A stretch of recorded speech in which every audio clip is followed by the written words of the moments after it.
Welcome back. Thousands of SMUD and PG&E customers are still in the dark tonight as high winds continue to knock down trees and power lines. ABC 10's Bridget Biorlo visited one neighborhood in Carmichael that has been without electricity multiple times this week alone.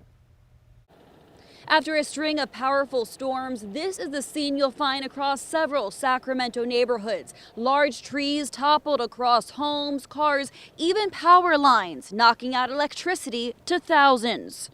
It's been a long couple of weeks for Spike Ransom, who says in all his years in Northern California, he's never seen weather quite like this. Fierce. I'd say hurricane level. Sometimes the gusts. Just 2 days ago, 60-mile-per-hour wind gusts brought down an old oak tree not far from the home he was sleeping in. This tree broke and fell against the wires. And Then, 4 a.m. Tuesday, another large tree came crashing down onto power lines on his street, sending him and his neighbors in the dark for hours. And you don't need to look far to find much of the same.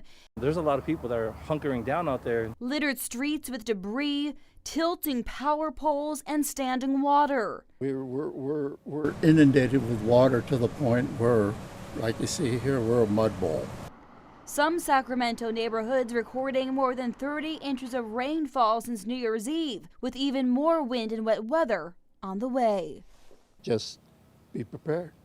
This tree, we're told, will take around 3 to 4 hours to be cleared, and there's no telling when power in the neighborhood will be restored, and that's because utility workers have been inundated with calls just like this one, and right now they're focusing on the highly impacted areas that affect the most people, and they're telling people to pack their patience before the lights are turned on again. PG&E and SMUD say they are bringing in extra crews and material to restore power as quickly as possible, but say they have a lot of work ahead of them.